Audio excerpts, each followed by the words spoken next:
imagine, I don't know, it's Labor Day weekend, who knows where people are. Okay. Hi, Tomas. Good morning. Hi, good morning.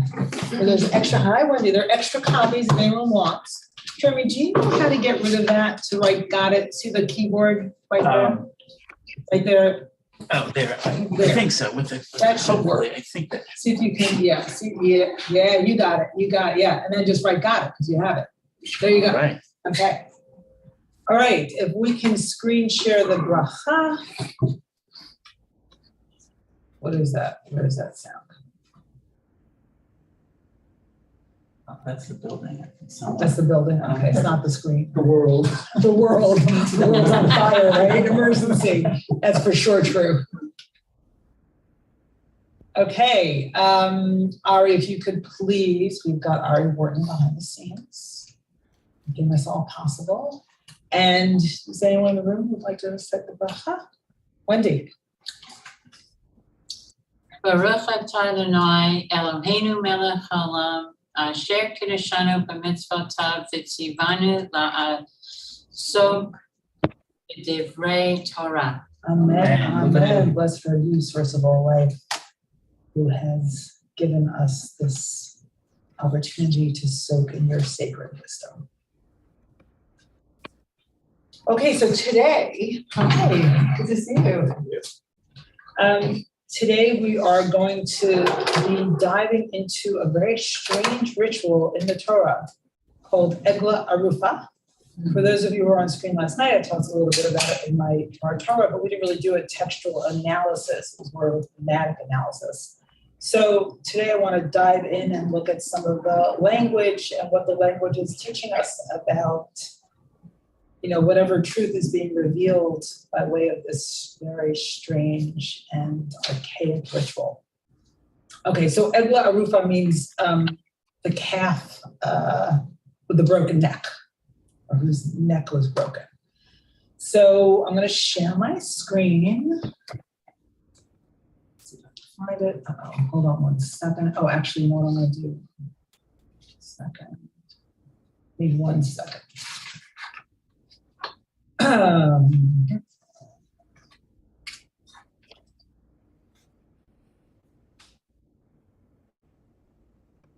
Set this up. So I called it, and I just changed the name so people in the room don't have it. So it's blood and guilt, and then it's Adam, Dam, and Adamah.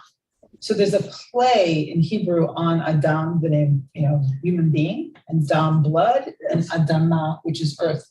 And you can see in these texts that they're all in conversation with each other. And I thank my Chavrita Sharon, who I think is here, for that subtitle. Okay, so now the link seems to be to a different source sheet. Ooh, that's not good. I'm going to give you this source sheet. The link is to something I'm discussing during services.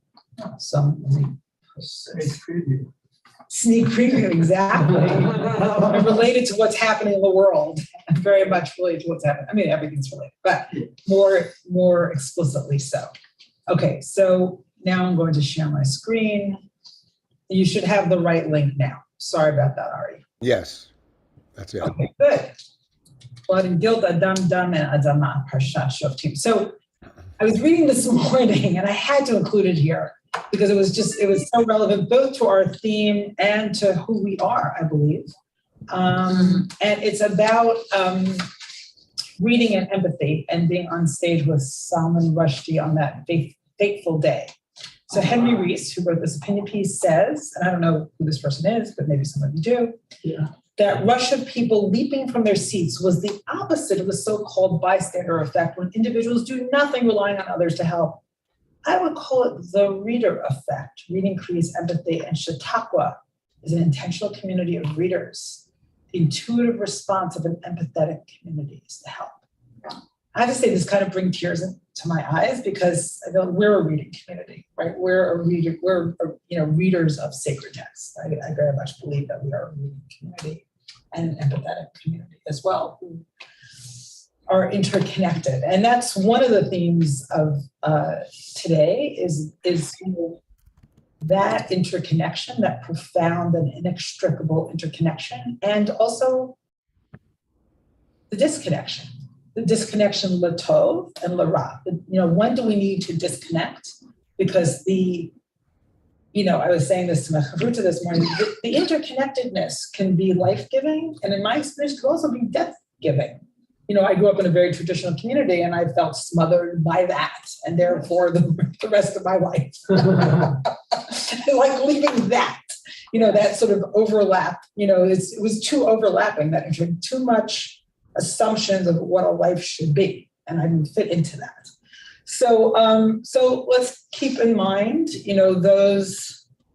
So the trio of Adam, Dam, and Adamah, right? Blood, human being, and earth, and the duo, the doubleness of connection and interconnection as we go through these texts. And thank you to Sharon for helping me surface those themes here. Okay, so what we're going to do is look at the piece in our parsha about the Egla Arufah, all about what happens when you find a slain body and you don't know who the killer is, right? Very, very mysterious and, primal ritual, I would say. And then go to other interconnected Between two texts. cities. Between two cities, thank you, Becky. Between two cities. Thank you, and we'll see that between two cities. You're right, that's a crucial piece of it that I actually didn't address last night.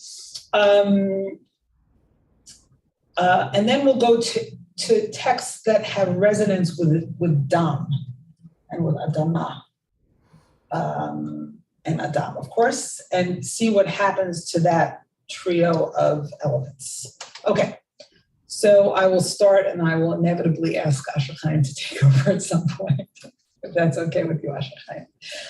Okay, so ki matzeh halal, if in the land, okay, ki matzeh halal ba'adamah asher Adonai Elohecha noten lecha l'rishta.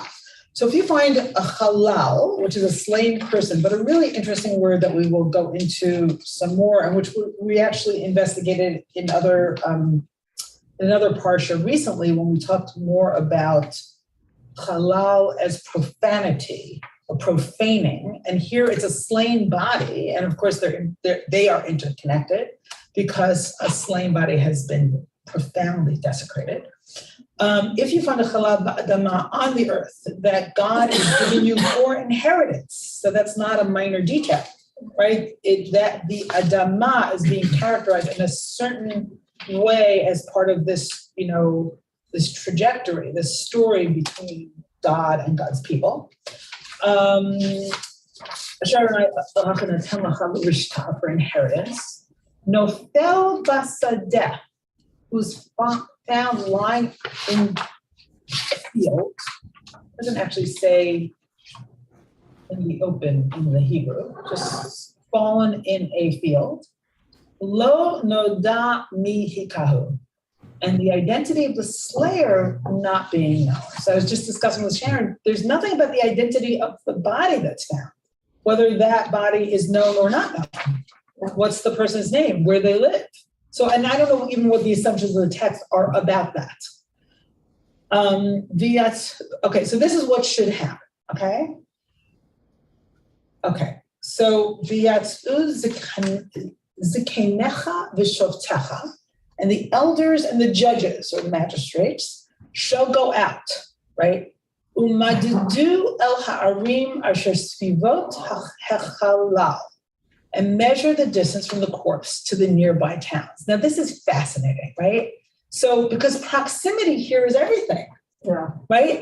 And think about our world. We've lost, at least somewhat, the meaning of proximity, right? Because, I have people in my classes from Africa or from Israel or from, Latin America. It's unbelievable. Like, proximity is mattering so much less. I remember when I was growing up, and a long distance call would come to our family's home, because I was born in Colombia, my mother's family there.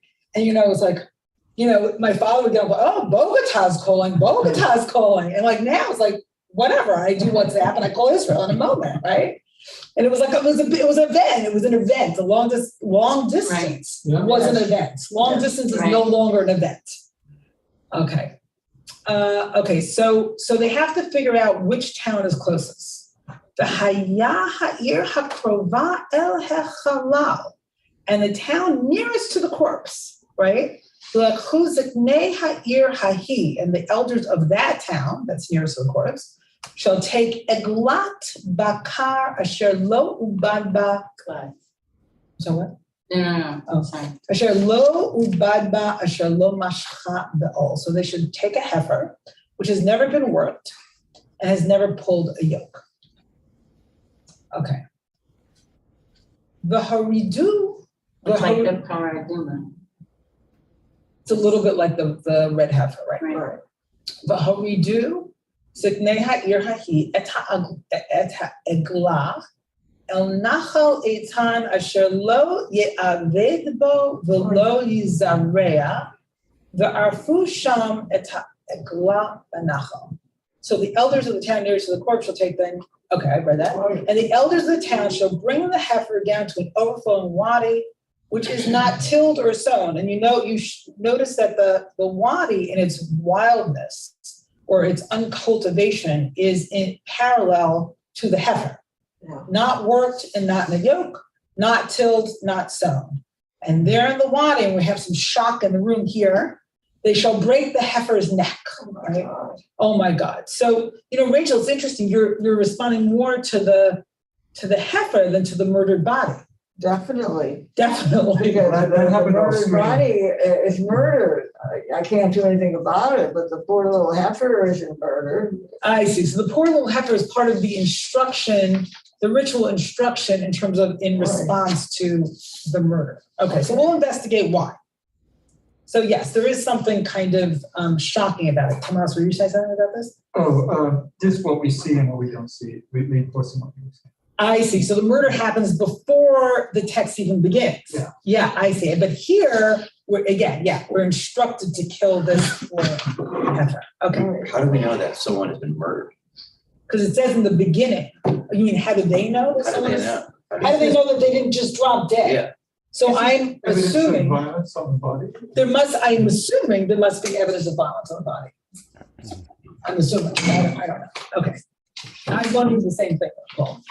Okay, so now what happens?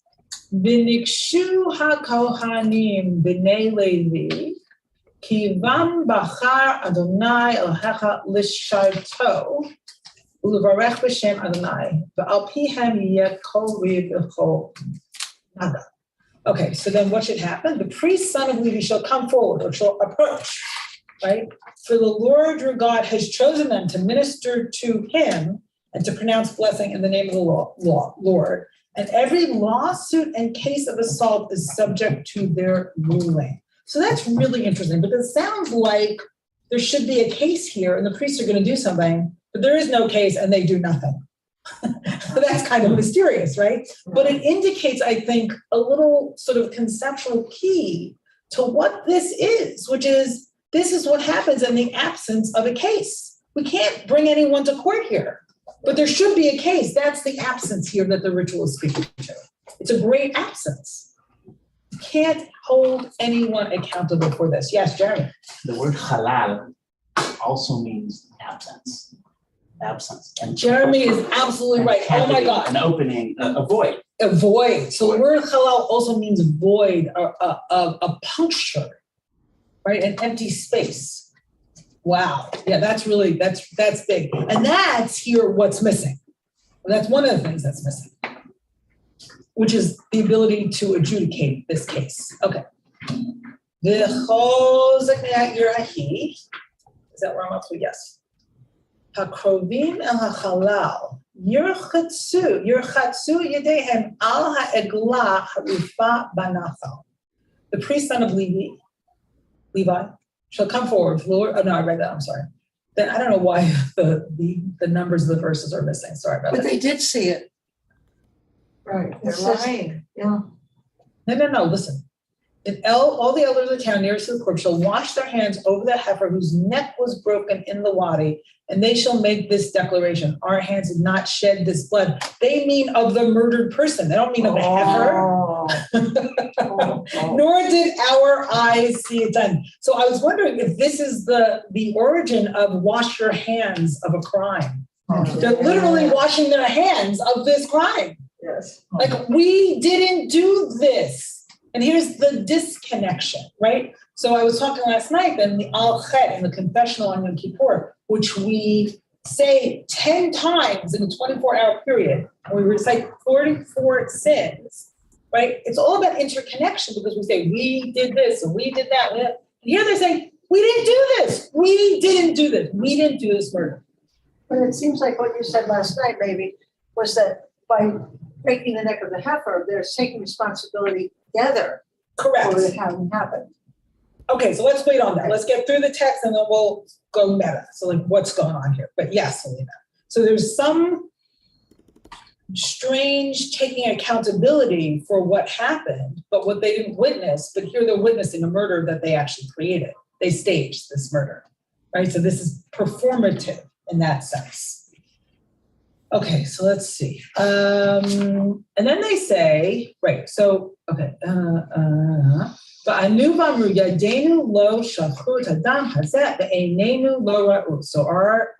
hands didn't spill this blood, and our eyes did not see. And then they say, kaper limcha. So the rabbis are conflicted, or there's two different positions. Who says this? Is it the priests who do nothing because then they do something here?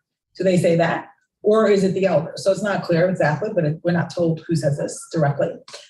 Or maybe it's just continuation of the words above. So in that case, the elders say it. You probably lost me in all that.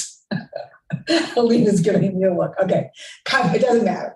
Kaper le'amcha Yisrael asher padita Adonai v'al titen dam naki b'kero amcha Yisrael. Absolve, O Lord, your people Israel, whom you redeemed. Do not let guilt for the blood of the innocent remain among your people Israel. So that's interesting. The characterization of Israel as whom you redeemed, right? And they will be absolved of blood guilt through this ritual, right? V'ata tiba'er hadam hanaki mikirbecha ki ta'aseh hayashar b'einei Adonai. So this is the way. Thus you shall remove from your midst guilt for the blood of the innocent, for you will be doing what is right in the sight of the Lord. Okay, so that's the piece. That's the piece. And here's a little BDB, Biblical Dictionary definition of halal, which is pierced, as Jeremy was saying, right? So it creates this open space, polluted, killed, profane, slain man, etc. Okay, so let me just do a couple more things and I'm going to open it up because I see a lot of people want to talk. So here's an example of, I'm just taking you on a little excursus of the word halal, lo tishabu b'shmi l'shaker. You shall not swear falsely by my name, profaning the name of your God, I am the Lord. So there's this idea that God's name itself has been punctured by swearing falsely. Profaned, punctured, emptied of its meaning. Here again in Ezekiel, Israel ko amar Adonai, Adonai lo l'ma'anchem, ani osed beit Yisrael. Ki im l'shem kodshi asher chilaltem b'goyim asher batem sham. Say to the house of Israel, thus said the Lord of God, not for your sake shall I act, O house of Israel, but for my holy name, which you have caused to be profaned among the nations who drink of. Okay, so I'm just giving you a sense of the word halal. I'm going to stop my share. Okay, so Lena, did you finish your point from before? I just don't understand it right now. Why are they killing something? The only thing I feel is that there's a collective sense of killing something together, that therefore they all take responsibility in some way. Yes, they take responsibility, and we made that distinction last night. They take responsibility and they are not guilty. Right. So there's a fine point on that. how do you take responsibility for something that you're not guilty of? And thereby sort of declaring your innocence. It's very interesting. It's almost a paradox, perhaps. But it's almost like collectively, if this happens, we're all in this. Yes, we're all in this. We're all in this. And of course, George Floyd comes along. We're all in that. We all witnessed it. It's a little like the politician's dogs. It happened on my watch. Yes. Meaning like, oh, I'm not really responsible, but I'm like performatively taking responsibility. Like, Right. Like, yes, 9/11 happened on my watch. Like, it's not my fault that I was looking away. But like, somehow I'm performing the affect to take responsibility without actually admitting any guilt to the event. So are you saying that what they're doing is kind of empty? I'm worrying that it is. You're worrying that it is, right? You're worrying that it is. That's interesting. In their minds? I mean, empty in what way? It's a disavowal of even though it's nominally an acceptance of responsibility, it's actually the opposite. It's a disavowal. What would you wish they had done? What would you wish for them to do? I mean, I'm thinking aloud, but I would love it if the text says something like, it was our inattention which caused this murder to be able to happen in this space. Good, Tomas, good. So Like, it's our not between our inattention. past. Okay, so hold that because the Mishnah is actually going to go exactly to the place that you Wow. just went to. Okay. Incredible. Okay, so we're going to take, I'm going to take a few screen people and then I'll come back to you, Wendy, and then we're going to do the Mishnah. Okay, so there's here, Amy. I'm just laughing because I imagine you bringing Uncle Luz. But I don't know. Yep. If you're- I have my uncleus in front of me. And, okay, Just say so briefly who Uncle Lewis was for people who don't know. uncleus. I know it's Uncle Lewis. But when I was growing up, I called him Uncle Lewis. You want me to tell them who uncleus is? Very briefly, yes. Okay, Uncleus was the nephew of Titus, the emperor of Rome, and he converted to Judaism and he translated the Hebrew Bible into Aramaic. And he had to hide it a lot because his uncle wanted to kill him for converting. Great, thank you. So, okay, so what do you want to say from Uncle Lewis? So, okay, so what's the primary goal here? The primary goal here is for the to find out who killed the guy, right? So what better way to find out who killed the guy than to have a barbecue and have everybody come out and talk to each other and kind of lay a hint as to who killed the guy. What do you know? Instead of going house to house and saying, what do you know about this murder? They have a big barbecue and they invite everybody out and they come out and talk about the murder and what happened. But Maimonides wrote that he said that the procedure involving the breaking the heifer's neck was developed to increase the chances of discovering the murderer. The elders, judges, and priests will publicize the death, which will lead to identifying the murderer, who probably came from a nearby settlement. Right, so some of the commentators say that it was strategic, exactly. Wendy, what do you want to say? They don't eat the heifer. They cannot have a barbecue because the heifer wasn't slaughtered appropriately. That's also true. They did not have the proper shlita, and so it could not be used as a sacrifice, and it could not be eaten as meat. And so the heifer's death is just a death, and it would be forbidden by Torah law to eat it because of the manner in which it was slaughtered. The manner in which it was slaughtered makes it unkosher. It doesn't say that they eat it also. It's unkosher. So it's interesting interpretation on Uncle Lewis's part to say that that's what happened. No, he didn't say that. I'm interjecting that. But let's face it, if you're already a murderer, why would you not care? Why would you care about the lesser sin of how the animal is killed? You're already a murderer. I want to go on. I think really interesting the view that you're presenting. Thank you, Amy. Okay, I'm going to go to Jay and then David, and then look at the Mishnah. So in Brooklyn, who was your aunt? If Uncle Lewis was your Oh, that's cute. Yeah, that was problem. That's why I left. There were no ants. Right. Uncles. Yeah, I'm a good straight man. So I want to go back and question all the liberties taken in the shot. And it was somewhat in the group, two things. One, how do we know it was murdered? And two, the question of halal, notwithstanding the concordance. It seems to me two things. One, it's halal is profane, and two, it's void. This could simply be a body void of life, thereby profaned. And we don't know that it was a murder. And in fact, Wait. Jay, what the text is saying, what the Torah is saying is like, this is what happens when you find someone this is the law, when you find someone who's murdered. It's not one case. This is the law when this happens. No, but the pshat, there's nothing in the pshat that indicates that the person was dead, nor dam naki. There's nothing in the pshat that indicates that this was an innocent situation. There's a body found between two cities, and it's devoid of life. It is void. It is empty. That's what the pshat says. No. Okay. Well, depends how you interpret halal. And there's a claim of dam naki. How do you know? How do you know what? I'll tell you. Somebody ran away. Within the Torah itself, when halal is used, it means dead body. No, profane. All the examples you gave from the other texts were halal is profane. We also have halal is void. Okay, so no, there are other interpretations. Okay, hold on one second. The assumption of the text, you can make a different assumption, but the assumption of the Torah is lo noda mi hikahu. Right.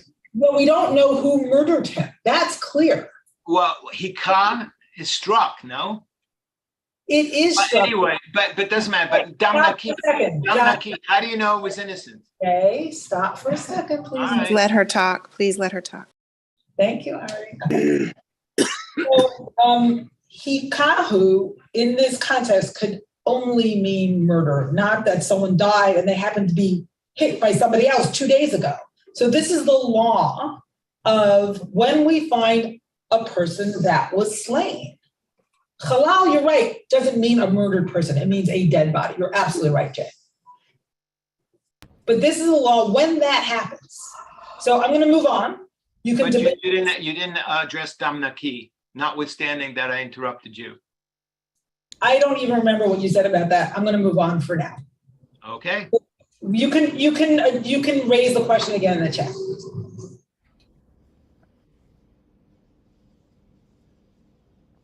David Kurtz. You know, I look at this whole parsha.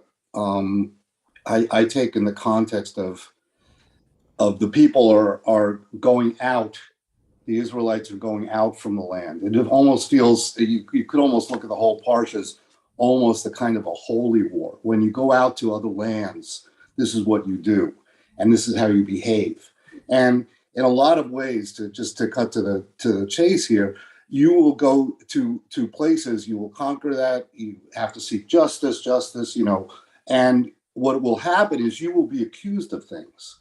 And this is one of the things that you do in your own community to make sure that you are not falsely accused, that, you know, that you, at least in the eyes of God, you are admonished of guilt here. And in some ways, it presages blood libel, or what we're going to have to deal with in the future. I mean, you know, Deuteronomy was written way later. It was the Deuteronomic time. So that's kind of how I look at it. You can't quite separate it from the whole parsha.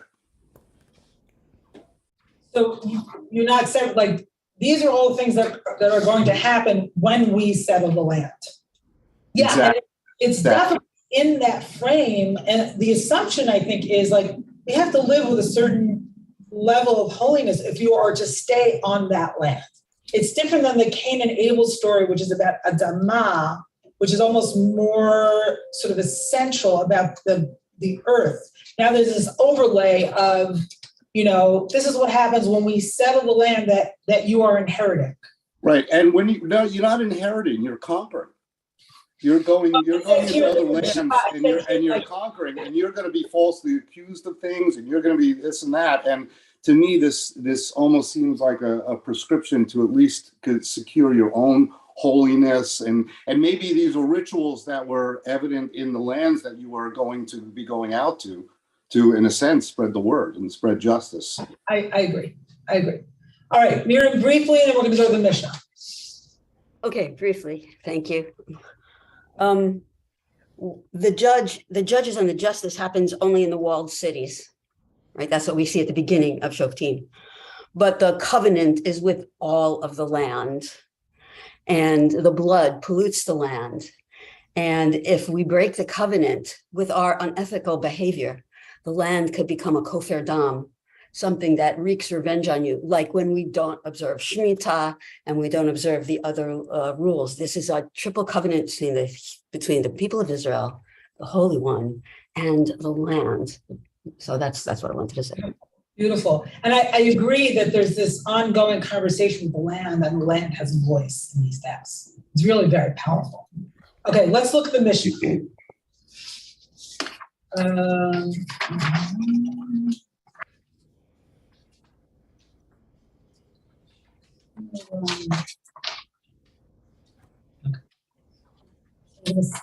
Here's the Mishnah. Okay, so I think we're going to do this in English just in the interest of time. If there's anything that's worth reading, I will make reference to it. Okay. So the elders of that city would then wash their hands in water in the place of the breaking of the neck of the heifer. This is just starting with the verse that they're going to comment on. And they would recite, "Our hands did not spill this blood, nor did our eyes see." The Mishnah explains, but it didn't enter our minds that the elders of the court are spillers of blood. So the Mishnah is raising the question, like, why do the elders have to say this? We know that they're, we assume that they're innocent, not like our times, right? That they must make such a declaration. Rather, they mean to declare that the victim, okay, so here's what refers to Tamas's point. They mean to declare that the victim did not come to us, and then we let him take his leave without food. We did not see him, and then leave him alone to depart without accompaniment. Sorry, I'm tripping on that word. So let me just look at the Hebrew for a second on that, because I think this is really beautiful. Shelo bali adenu ufitarnuhu below mazon. Below inuhu, behinachnuhu below levaya. So, did this person need care? Did we care for him?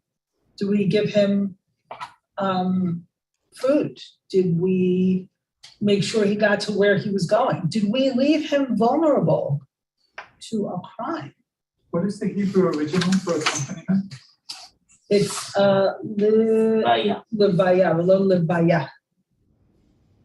Which interestingly also means funeral. Yeah, so Jeremy's saying there's an interesting connection to the word levaya, which means funeral, which is, and the mitzvah for when someone dies is that you actually accompany them through their burial. That's why it's called, it's an accompaniment. You don't leave them alone. The moment they die until they're completely buried. So let's see. Okay, so then the priests recite, in the mind of the Mishnah, the priests are saying this: "Forgive, Lord, your people Israel, whom you have redeemed, and suffer not innocent blood to remain in the midst of your people Israel." They did not have to recite the conclusion of the verse, "and the blood shall be forgiven them," as this is not part of the priest's statement, but rather the divine spirit informs them, "When you shall do so, the blood is forgiven for you." So I think this emphasis on care, right? And care and interconnection, like we're all responsible for the crimes that happen in our midst because of a lack of care and acts that we bestow on one another. So let me stop my share and see if there's anyone who wants to say anything about this. It reminds me, recently I just stuffed some dollar bills in my handbag so I could respond to the homeless people and the beggars on the street. Within 3 blocks, it was both sides of the blocks, I gave out $6. Like there were 6 people on 3 Manhattan city blocks. Talk about lack of care. And, and people who are more vulnerable to being the victims of crimes. So I think this mission is really profound, right? Really profound in the sense that it points out that kind of interconnection.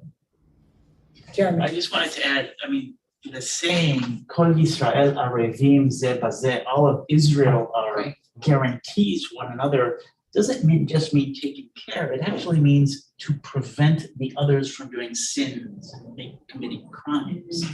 So like we're all setting limits for each other. Is that how you're reading it? My point is that we are responsible. What Thomas said is that when these things happen, it's because there was a collective failure. So in my mind, this is some kind of an introspection, saying, why did this happen? Because there is some collective responsibility to make sure that it doesn't happen. Yeah. So the ritual in the Torah is empty if they haven't done any of those things, those caring acts. Okay, Roberta Wall. Shabbat Shalom. I'm just thinking about what you just said about walking the streets of Manhattan, because I just moved back here. So that's very much on my mind. And as a member of the Romemu Criminal Justice Reform Committee, I'm really thinking about these issues. So I'm looking at the Parsha right now, and maybe it's giving us some grounding in Torah for community policing, because it's not the people who are doing these rituals, right? It's the Levites and the magistrates. And what we're calling for, right, in our country, we're looking at, this is setting up a system of care. This is not the people. In fact, I was going to ask you, where are the people in all this, right? Like, how do the magistrates and the priests, how is it that they're standing in for possibly someone who did do this? So there's a system that's being created. And the two, enforcers or guardians of the system, right? The priests and the magistrates. And those are two classes, or the judges that we hear a lot about in Torah. They are given a lot of, it's not authority, like they're given a status that they are somehow out there in the streets, in the field, doing something in relation to this. So I'm just thinking about what I think is really relevant in this city, again, is, what is the role of people who have authority and power, which is our clergy, Rabbi Diane, right? The clergy and the police. So I'm just playing in that field for right now. Interesting. I never thought about myself in a class with the police. That's fascinating. Yeah. Claim your authority. Claim my authority. It also, right, that it's well known that clergy, maybe this is more in the Christian world in the US than in our Jewish world, but the clergy has incredible influence over how people think about societal issues. Right. So that's all in this Torah right now. Yeah, I think we're not cheap. I think this is a community of conversation and dialogue and discussion, or like that's at least the way I perceive it.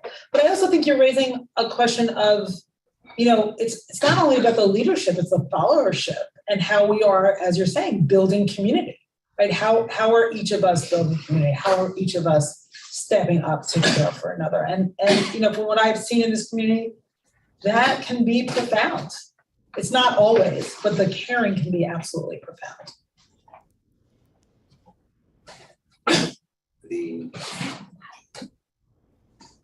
Oh my God. Rabbi Shoshana Leach just joined us. So nice to have I've been you listening here. the whole time. Oh my God. Welcome. It's not the priests that are washing their hands, it's the elders. So it seems it's also saying is that authority to address the situation in whatever way is being specifically devolved to the others, the people that have been granted by the Lord authority are not washing their hands. It's the others in the community that are doing the actual absolution. That's important to the story. Okay, did someone else raise their hand? Yeah, Tomas. I was just struck, you mentioned as a Manhattan, you were like within 6 blocks, right? Yeah. And the block is a measurement of the ground, right? The territory. Yeah. And so not that everything has to come back to architecture except it does, but like the part that really gets my attention is that weird ritual of surveying the distance from the town. Yeah. Isn't that weird? When so much else is uncertain and indeterminate and cannot be known or measured. Yeah. They measure that distance. And so the Manhattan block does give you a unit of density of suffering in this weird way. We have this intuition about like, okay, like let me map this out, this absolute grid over this variable suffering. So like there's a capacity to know that comes from measuring the ground. And when else do you measure the ground? Like when you lay out the tabernacle, you measure the ground. When you clear the threshing floor for the temple, you measure the ground. So the act of surveying, which in pre-modern times, half of an architecture education was just how to survey. It was really hard to measure the earth. There's a lot of technology and technique. So literally, like that was half your education was measured. Wow. So like just this weird act. So let me just say 2 things about that. That's really interesting. So here, would you say the measure of the density of suffering? Yes. So here is sort of it feels like the opposite of that story in the sense that here people are suffering anonymously with lots of people around. And there was a body left in a field with nobody around until that body was discovered. So in that sense, it's the opposite. And I think you're right. It's like let's measure because there's something we don't know profoundly. So let's know something. Let's know the measure to the town. Right. And it's also, I love what you're saying about like, there's something about measuring and mattering and sanctity. That's really, wow. Like what you can know, you must know. What you can know, you must know. Even in the face of not knowing, you feel like you want to give up on knowing. Right. Rabbi Diane, we had a request on Zoom to, if it's possible, for you to summarize comments from the room so people can hear. I'm assuming all listening, and I guess I was wrong. Oh no, I'm so sorry. No, that's okay. I just and not Tomas. I think it might have to do with a combination of projection and where you're sitting in relation to the audio equipment. I got it. So it's also the paper shuffling that people are doing in the room. Robertus, or yeah. Oh, Beth said, yeah. Then sometimes. Anyway, let's just solve the problem. Thank you, Ari. Okay. Yeah, thank you. She's hearing paper shuffling. Tomas, you know what? Can you speak again your point because it was there's a lot there. I couldn't hear it. Sure. Okay, so can you do it loud and in that direction? That way? Yeah. Does he want to move to? Also, can you hear me now? Take your mask off, please. No, he doesn't want to. No. You can't ask me to do that. Can you hear me now? Yes. Good. Okay, just speak as loud as you can. To very briefly summarize, I was really struck in the text about the act of measuring. That in a case study when so little is knowable, they do choose to know this one dimension, this one quantity, this one fact of the location of the dead person relative to the 2 towns. And so as an architect, I'm always interested in like surveying and site conditions and measuring the ground. And so our instructor, our beloved rabbi, was telling us about how within a certain number of city blocks in Manhattan, she saw people suffering who needed charity. And so the relationship between the city block and Manhattan as a unit of measurement and the unknowability of that suffering, but we still have some measurement of the density of suffering per Manhattan city block. So we can know something through the act of survey. And so I thought, when else do you measure the ground? When you lay out the tabernacle and when you clear the threshing floor for the temple. So it's the act of surveying as a preparation for building And in architectural education in pre-modern times, half of your education was about measuring. And so the point is, what you can know, you must know, even when so much is unknowable. Is that a fair summary? Yeah, but your point was profound, profound. Thank you. And it also makes me think of how I told the story. 6 blocks, $6 bill. Exactly. No, three blocks. 3 blocks on both sides, Yeah. $6. Right. It's unbelievable. So this quantitative, qualitative relationship seems to be important. Yeah. Wow. Okay, Tony, brief comment. And Mark, do I see your hand up over there? No, you're just doing something. Okay. And then I'm there's another text that's calling me here that I'd like to. So as briefly as possible. Yes, Tony. Which is. And speak also loudly. Okay, so I'm reminded of at least 2 things, and I'll probably leave it at that just to be brief. Maybe 3 things. One is one of the great lines in 4 Quartets by T.S. Eliot, where he says, "And every moment is a new and radical valuation of all we have been." Or all. Can I just say, I think about that often because Mark Horn once quoted that line in Open Book pre-pandemic. Oh, wow. Mark, I don't even know if you remember that, but I do. But I think often of it. Thank you. I think often of that. It's one of the great Zen lines, even though it's not put in Zen style at all. It's Zen wisdom, which is, or Zen Christian Western wisdom, which is, "And every moment is a new and radical valuation of all that has been." So talk about the unknown and the known. Each new moment is unknown and yet very much woven of the known. Right. So that's one thing. Second thing is, my personal teacher, and for many of us, our teacher, Jiddu Krishnamurti, talked endlessly about the immeasurable and the unknown. And David Bohm talks about that the known is one tiny island in the seas, in the 7 seas of the unknown and unknowability. I'm reminded of the founder of General Semantics, whose name I can never pronounce, but he's a Polish guy in the late 30s, around the time that Freud died. And he said the map is not the territory. And we're endlessly making maps to help us orient to the territory, but it's never the territory. So just leave it at that. Can I risk compounding, or somehow I'm reminded that, like, one of the most beautiful facts in English, that an acre, which we think of as a unit of space, like a Manhattan city block, is actually a unit of time. The amount of land that an oxen can till in a day. Right. So does everyone hear that? An acre is the amount of land that oxen can till in one day. Love it. So it's a unit of time. Love It's become a unit of space. Yeah, Okay. One last thing. No. What counts the most cannot be counted. Tony. What counts the most cannot be counted. Tony. Okay, everybody, please help me to sort of maintain structure. Sorry. So we can have a collective conversation. Okay.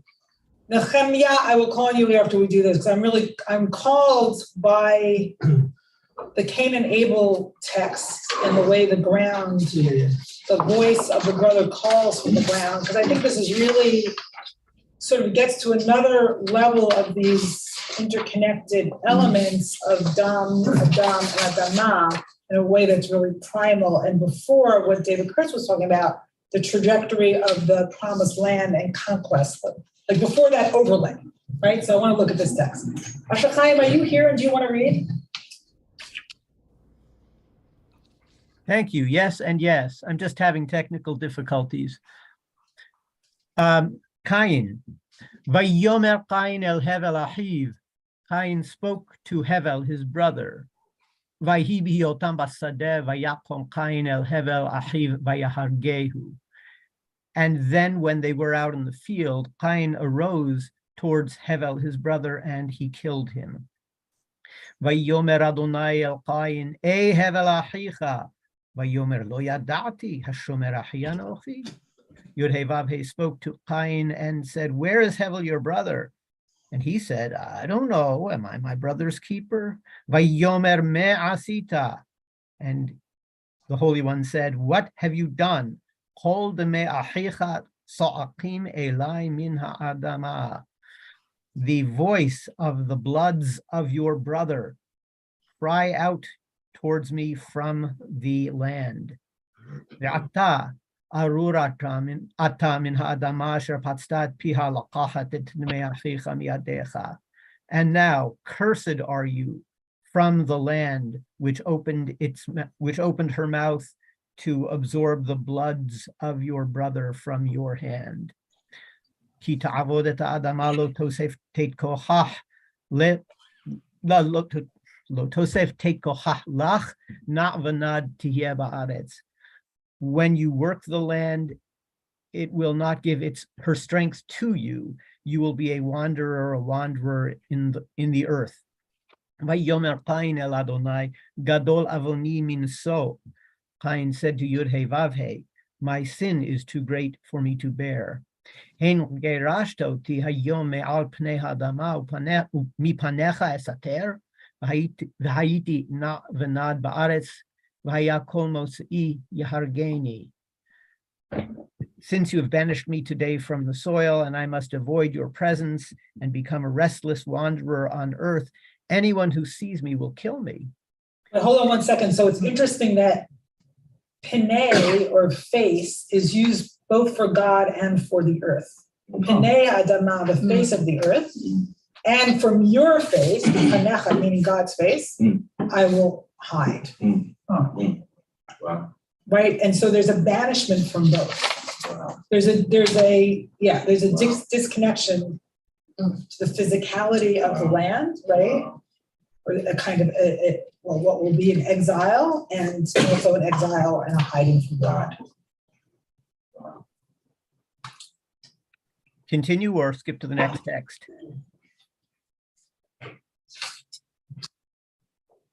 Continue or skip to the next text. Yes, please. Continue. Vayomer lo Adonai lachen kol horeg Cain shiv'atayim yuqam vayasem Adonai l'Cain ot levilti hakototo kol mos'o. Yud-Heh-Vav-Heh said to him, therefore anyone who kills Cain will be avenged sevenfold. And Yud-Heh-Vav-Heh put a sign on Cain so that no one who found him would kill him. Vayeseh Cain milifnei Adonai vayeshev be'eretz Nod kidvat Eden. Cain left from the presence of Yud-Heh-Vav-Heh and dwelled in the land of Nod, wanderer, east of Eden. So I think this is a really profound text, and it leaves me with a sense of like, what do we still hear the voice of the earth, and do we still hear the voice of the blood? Right? Do we, or have we so disconnected that we can't hear those voices anymore? Okay, so Rachel would like to say something. Nehemiah, I'm going to ask you both to be brief because we're almost finished here. So go ahead. What strikes me is that the heifer that they sacrifice is portrayed specifically as a helper in the community of tilling the soil. The body found face down is lying in an agricultural field. I think that this community may have a little Cain and Abel guilt and want to do something to keep the land fertile. Wow. Great connections. Wonderful. Rabbi Shoshana. There's no way I can be brief, but I'm gonna have to be. I was up very late reflecting on Rabbi Diane's words last night. The sentencing, be a little louder, please. The sentencing for the man who killed my father is in 2 weeks. Just after the unveiling, he drove off. It was a hit and run. He had a long record. And my mother is convening all of the community around to come to the courthouse on the 14th because she's calling the judge to task for giving him a slap on the hand, which is about to happen. It's a collective responsibility, and I'm preparing what I'm going to say on this day and thinking about Heschel's words. And it is not about the guy. It's about a system that has allowed a person with 30 years of many infractions that inevitably were going to result in a death to happen. And I'm realizing that this is a moment which I have tried to avoid because I have sermons to write, but this has to be my sermon. What is justice? And I'll be brief, that the wholeness Don't be that, brief. we have, I don't have time, but I'm happy to talk after school, but the wholeness that's possible, which is impossible, comes from what I didn't realize, the halal, the desecration of my father's body can't be made whole, justice can't be, but we can bring the sacred, as you, Romemu, did when it happened with the love, and now we're at a different stage, which is the justice, not just for the man who hasn't yet changed his plea to guilty, but is expected to, so that he can have a very light sentence. It's like, I look at that, I'm like, I don't want anything to do with that system. That's absurd. There's no incentive for restorative justice. There's no justice. Like, what is justice? And every year I have to stay up all night at this Parsha. 7 years ago, I joined the NAACP after staying up all night for the 2015 march. I flew from Colorado to Raleigh to be part of the march after this Parsha. Because it's like, this is real. And then so that somebody brought in the pasuk of judging justly, whether it's our own personal judging sense, which is also important, how we judge others and our families, but also to make sure that we're part of a system that prevents things like this. And so it happened, and the community's reckoning with it, and they're trying to figure out what they can do better, like everyone, including my mother, whose profession is recovery court. That's why they were in the cave, to do a presentation at a conference the next morning to make sure that people get treatment and not jail. Like, that's why they were there, and that's what they were walking with a fellow judge in the system that they're working. She's the executive director of the New England Recovery Court Professionals. So it's all very intense. And so, but Mazat, like, what is this justice? Rabbi Charna Rosenholz teaches that justice is about right relationship, which I'm sure she's not the only one who teaches that, but she taught me that. Thank you so much. I've been part of Torah study for many, many weeks. So I'm happy to be here in person. So Rabbi Shoshana, it feels like your story, and your father's story is like just interwoven. That's why I had to be here. I know. It feels like I'm imagining it in the scroll. So. Yeah, but it's also so disturbing to have, I mean, my father's life is so not this story. So not this story. But he lived so carefully, and the irony of all of it. So anyway, thank you. Dibarti. All right, we have 2 minutes. So Nehemiah, I'm waiting very patiently. And Jill, let's see if we can do a minute each, because I have to get to services, so I can't go. I'll do my best. All the Torah is in the word cholel, halal, מקופלת בתוכה. And I found it when I wrote a poem under the influence of my first teacher, Yeshiva Bocheri, Meir Benor, of karate. Kata, we dance, ritual dance in karate. האיש שכתב בגופו את הקאטה חולל שיר. The human being who created this dance, he danced and created shir in the same word. Then I interpreted the word halal, it became part of the halal of so many meanings. Out of the emptiness came creation, came a dance, the dance of creation. And Chil also might be connected, the awesomeness might be connected to it. And many other words that I don't remember were part of this poem.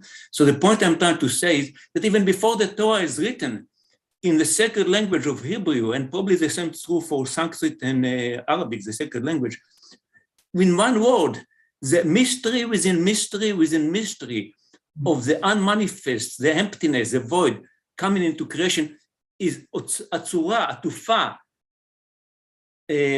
included in one word. What's the one word? Halal. Which means? Yeah. Which means all kinds of things. It also means to create something. It means empty. Empty space and void and dance and flute and desecration and that's flute. very You should say flute, yes. Very profound, Nehemiah. Thank you so much. Okay, Jill.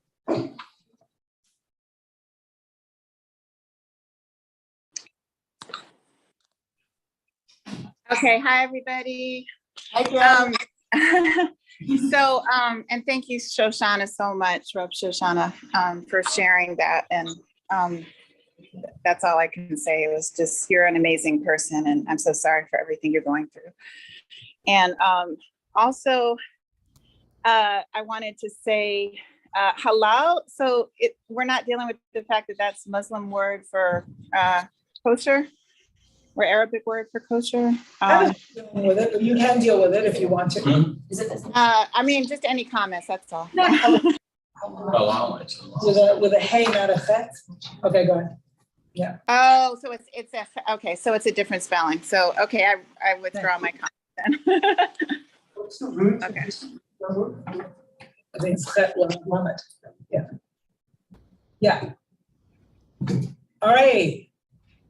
Wow, what a what an outcome. I have no idea how to sum this up, except for connecting to halal as Nehemiah described it, and also Rabbi Sharon about, the emptiness and the fullness, that, holiness is like numinosity, which is kind of a related word, which also means fullness and density. And I think back to, and we studied this one morning about Moshe